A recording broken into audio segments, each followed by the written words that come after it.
From season 1 episode 4 अभी तक के इन 3 एपिसोड्स में हमने देखा कि किस तरीके से इस अनजाने टाउन के अंदर लोग जो कि आकर के फंस जाते हैं, बाहर जाने का कोई रास्ता नहीं, और बॉयड इस टाउन का शेरफ जो कि लगा है इन सभी अनजान लोगों की जान को बचाने में। फ्रेड नाम का एक शख्स उन वैश्य दरिंदों के हाथ भी चढ़ चुका है और इसी के साथ 4th एपिसोड की शुरुआत होती है, जहाँ पर हम देख पाते हैं कि इस टाउन में आने वाला सबसे पहला शख्स विक्टर, जो कि बचपन में यहाँ पर पहुंचा था। ये वही तखाना था जो कि हमने 2 एपिसोड्स पहले देखा था। बाहर आने पर विक्टर देख पाता है कि कई सारी लाशें फटी पड़ी हैं। अब ऐसा किसने किया और क्यों किया, इसके पीछे का रीजन जानने के लिए विक्टर इस टाउन में आ जाता है और यहीं से आगे कहानी कंटिन्यू होती है, जहाँ पर जूली इस वक्त सो रही थी और विक्टर उसी की तस्वीर बनाकर उसके पास लाया था। जूली इस वक्त उससे डर जाती है और कहती है कि मेरे पास मत आया करो, कि तभी फातिमा यहाँ पर आ जाती है और कहती है कि चलो कुछ एक्साइटिंग करने के लिए निकल चलते हैं। जिसके बाद हम बॉयड को देख पाते हैं जो कि अपने टूटे हुए टॉर्चर बॉक्स को देखता है, जिसके अंदर फ्रेड की कटी फटी लाश पड़ी थी। अब उसे मैनेज करने की बारी थी। यहाँ सीन डाइनर में शिफ्ट होता है, जहाँ पर सैरा अपनी जॉब करने के लिए मैडम टियान के पास आ चुकी थी। वहीं पर हम जिम को देख पाते हैं जो कि अपनी वाइफ की बुरी हालत को देख रहा था। टबिता बार बार कहती है कि आखिर हमारी बेटी जूली ने हमारे साथ ऐसा क्यों किया। वो चाहती तो हमारे साथ इस घर में आकर के रह सकती थी, मगर उसने कॉलोनी हाउस चुना। क्या हमारी परवरिश में कोई कमी रह गई थी। जहाँ पर जिम उसे समझाता है और कहता है कि देखो बच्चे तो बड़े हो जाते हैं, हर किसी को कभी ना कभी अपनी एक फ्रीडम चाहिए होती है, तो चलो अब पुरानी बातों को भूल जाओ और अच्छा सा नाश्ता करने के लिए निकल चलते हैं। अब जहाँ जिम बाहर निकलकर अपने बेटे के साथ डाइनर जाने वाला था कि तभी बॉयड उस फ्रेड की बॉडी को एक लकड़ी की गाड़ी में खच करके लेकर जा रहा था ताकि उसे दफन किया जा सके। जिसके बाद उसकी मुलाकात पादरी खत्री से होती है। खत्री बताते हैं कि देखो तुमने जो किया वह गांव वालों की भलाई के लिए किया। अगर इस सजा को देख के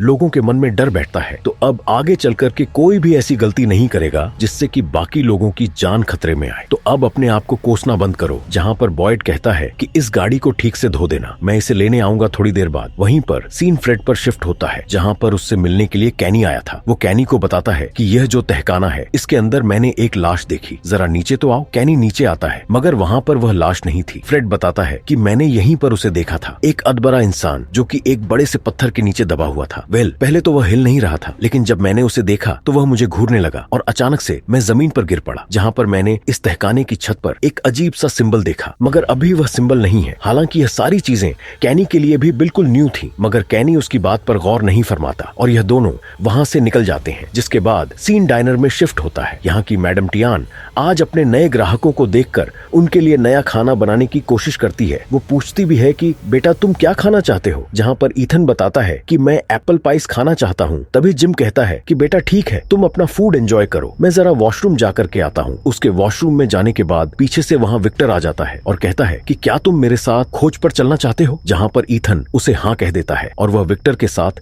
वहाँ से जाने लगता है कि तभी वहाँ पर जिम पहुँच जाता है और विक्टर को खरी खोटी सुनाता है। कहता भी है कि आज के बाद मेरे बेटे और मेरी फैमिली से दूर रहना, नेक्स्ट टाइम अगर पास भी दिखे तो सीधा जान से मार दूंगा। जबकि विक्टर तो सिर्फ यही कह रहा था कि मैं एक अलग खोज पर निकला हूँ, मगर जिम उसकी बात नहीं मानता और अपने बेटे को सीधा घर ले आता है। वहीं पर हम फातिमा को देख पाते हैं जो कि उस वक्त जूली के साथ थी। ये दोनों मिलकर के कपड़े सुखा रही थी और बताती है कि देखो कॉलोनी हाउस भले ही टाउन हाउस से थोड़ा अलग है, क्योंकि वहाँ के लोग इंडिविजुअल काम करते हैं, लेकिन यहाँ पर तो हमें ही मिलजुल कर काम करना पड़ता है। कुछ लोग जो सभी के लिए खेती करते हैं, कुछ लोग जो सभी के लिए कपड़े धोते हैं, कुछ लोग जो सभी के लिए कारपेंटिंग यानी कि फर्नीचर वगैरह बनाने का काम करते हैं। तो हर किसी ने अपनी अपनी जिम्मेदारियां बांट ली है। तुम चाहो तो अपने लिए भी कोई ना कोई काम चूज कर सकती हो। कि तभी इस वक्त उससे मिलने के लिए उसकी माँ टविता पहुंच जाती है। जूली इस वक्त खफा थी और वह कहती है कि देखो मॉम, मैंने बहुत टाइम आपके साथ बंदिशों में रह लिया, मगर अब मैं अपनी खुली जिंदगी जीना चाहती हूँ, तो अब प्लीज मुझे यहाँ पर आकर डिस्टर्ब मत कीजिए। तो बेसिकली टबिता उसे इस वक्त अपने घर में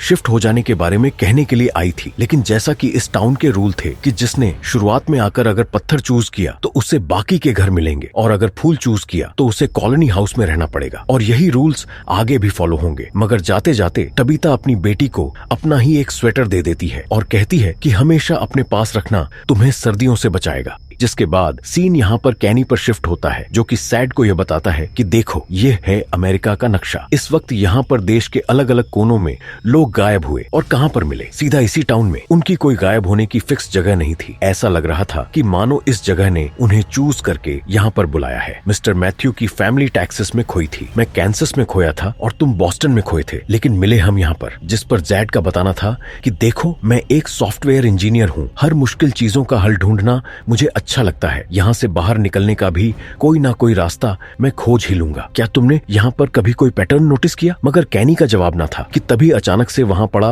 रेडियो बजने लगता है। जेड कहता है कि ये कैसा संदेश है जो हमें मिल रहा है, जिस पर कैनी बताता है कि रेडियो खराब हो चुका है। अचानक ना जाने कभी कभार यूं ही बजने लगता है। तभी जेड को एक आइडिया आता है और वहां से जेड उसका रेडियो उठा के भाग जाता है। यहाँ पर हम जिम को देख पाते हैं जो कि इस वक्त अपनी वाइफ के पास बैठा था। तो बेसिकली आज से कुछ टाइम पहले इन दोनों के भी बीच के संबंध अच्छे नहीं थे। ये कुछ ही दिनों में तलाक लेने वाले थे, मगर आखिरी बार एक साथ में फैमिली ट्रिप इन्होंने प्लान कर ली थी। लेकिन यही ट्रिप इनकी जिंदगी की आखिरी ट्रिप होने वाली थी। इन्हें कहाँ पता था जूली जो कि हमेशा के लिए जिम को छोड़ देना चाहती थी, क्योंकि इनके 2 नहीं 3 बच्चे थे। पहला बेटा थॉमस जो कि पतंग उड़ाते वक्त नीचे गिर गया और मर गया। यह हादसा वह आज तक अपने दिल से निकाल नहीं पाई थी। जहाँ पर जिम उसे समझाता है और कहता है कि देखो अब हमारे पास 2 ही बच्चे हैं और हम यहाँ पर फंस चुके हैं। तुम्हें मेरा और मुझे तुम्हारा साथ बन करके यहाँ पर रहना पड़ेगा। अब जहाँ एक तरफ इनकी यह बातें चल रही, वहीं पीछे से विक्टर ईथन के पास आ जाता है और कहता है कि क्या तुम मेरे साथ जंगल में चलना चाहते हो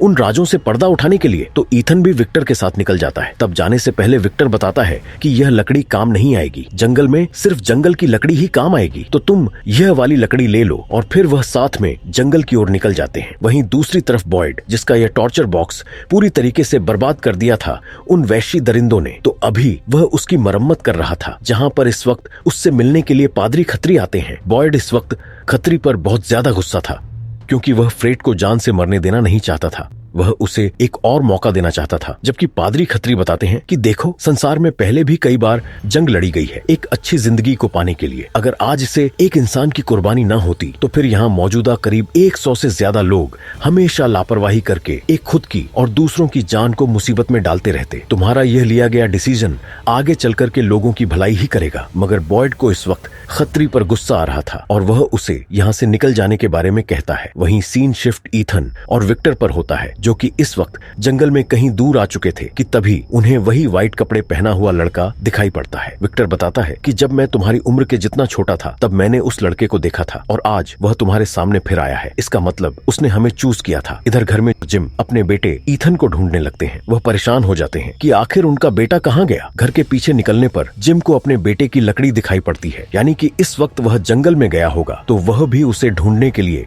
जंगल में निकल जाते हैं। यहाँ विक्टर बताता है कि यह जंगल बहुत ज्यादा खास है और उससे भी ज्यादा खास है ये पेड़। देखो मैं तुम्हें अभी चमत्कार दिखाता हूँ। विक्टर एक छोटा सा पत्थर लेकर उस पर एक ड्राइंग बनाकर पेड़ के अंदर डाल देता है, लेकिन तभी वो पत्थर आसमान से नीचे गिरता है, जिसे देखकर ईथन शॉक हो जाता है और कहता है कि आखिर यह सारी चीजें कैसी हुई। जहाँ पर विक्टर बताता है कि यह पेड़ एक तरीके से एक पोर्टल है। मैंने इसमें कई बार पत्थर डालकर देखे हैं, हालांकि इसमें इंसान भी पोर्ट हो सकते हैं, मगर यह नहीं पता कि वह निकलेंगे कहाँ। क्या पता किसी घर के अंदर, क्या पता कॉलोनी हाउस में, या फिर क्या पता किसी चट्टान के नीचे। अब इसका मतलब यह है कि शुरुआत में जिस तहखाने के अंदर हमने एक इंसान को देखा था, उसने भी इस पेड़ से टेलीपोर्ट होकर यहाँ से निकल भागने की कोशिश करी होगी, मगर वह एक चट्टान के नीचे फंस गया। वहीं जंगल में घूमते फिरते जिम को अपना बेटा ईथन दिखाई पड़ जाता है, जिसे वह विक्टर के साथ में देखकर और भी ज्यादा गुस्सा हो जाता है। वह विक्टर को जान से मारने की कोशिश करता है, लेकिन तब विक्टर अपने उस छोटे से बक्से में जो कि गन रखी हुई थी उसे निकालकर गन पॉइंट कर देता है और कहता है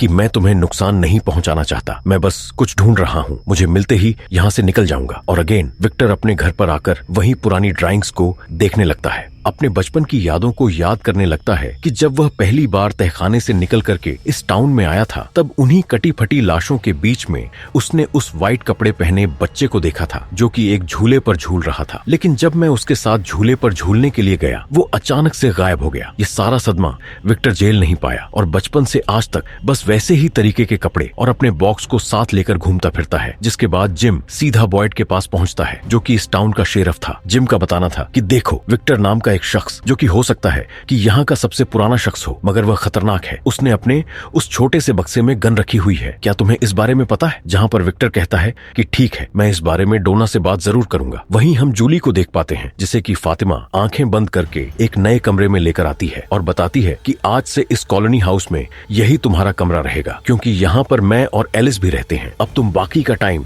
हमारे साथ स्पेंड कर सकती हो। इसी के साथ एलिस ने जूली के लिए एक बहुत ही अच्छी पेंटिंग भी बनाई थी। यहाँ यहाँ पर जूली आकर बहुत खुश थी। ऐसा लग रहा था कि मानो जूली को एक नया घर मिल गया हो। वहीं बॉयड, जो कि काफी दिनों से परेशान चल रहा था, उसे मैथ्यू फैमिली से बातचीत तो करनी थी, इसलिए वह आज तैयार होकर सीधा डाइनर के अंदर मैथ्यू फैमिली से मीटिंग करने के लिए पहुंच जाता है और कहता है कि देखिए, यहाँ पर कुछ दिनों से अजीब अजीब सी घटनाएं चल रही हैं। पिछले 3 महीनों से हालांकि कोई कत्लेआम नहीं हुआ था, मगर अचानक से 6 लोगों की डेथ। ये मामला थोड़ा सा संगीन है। क्या आप बता सकते हैं कि उस दिन हुआ क्या था? जहाँ पर जिम बताना शुरू करता है कि हम तो बस रास्ते से जा रहे थे, अचानक से हमने गिरा पड़ा पेड़ देखा। हमने सोचा कि पीछे के रास्ते से निकलकर हम मेन रोड तक पहुंच जाएंगे, मगर अचानक से कुछ शराबी अपनी कार को बहकाते हुए हमारे बीच में आ गए, कहीं एक्सीडेंट ना हो जाए। इसीलिए मैंने जैसे ही मोड़ लिया कि तभी हमारा ट्रेलर नीचे गिर पड़ा। इसी वक्त इन्हें खाना सर्व करने के लिए सेरा आती है और ईथन को अच्छा अच्छा खाना खिलाकर उसे प्यार करती है, मगर जब वह अकेले किचन में पहुंचती है तो उसके हाथ पर मानो उन वैश्य दरिंदों ने लिख दिया था, किल दिस बॉय। अब यहाँ पर सेरा को वह काम करना ही था, मगर वह इस मासूम बच्चे को मारना नहीं चाहती थी। तभी अचानक से हम देखते हैं कि सेरा फड़फड़ाने लगती है। ऐसा लगता है मानो उसे मिर्गी का दौरा पड़ गया। हर कोई इसे देखने के लिए, संभालने के लिए आ जाता है। वहीं एपिसोड के एंडिंग में हम देख पाते हैं कि इस वक्त विक्टर पागलों की तरह कॉलोनी हाउस के पास में कब्रें खोदने लगता है, जिसे देखकर हर कोई डर चुका था। और इसी के साथ ही एपिसोड यहीं पर खत्म होता है। अब आखिर विक्टर ने इतनी सारी कब्रें क्यों खोद दी? आखिर कौन सी ऐसी एंटिटी है जो कि सेरा के हाथ पर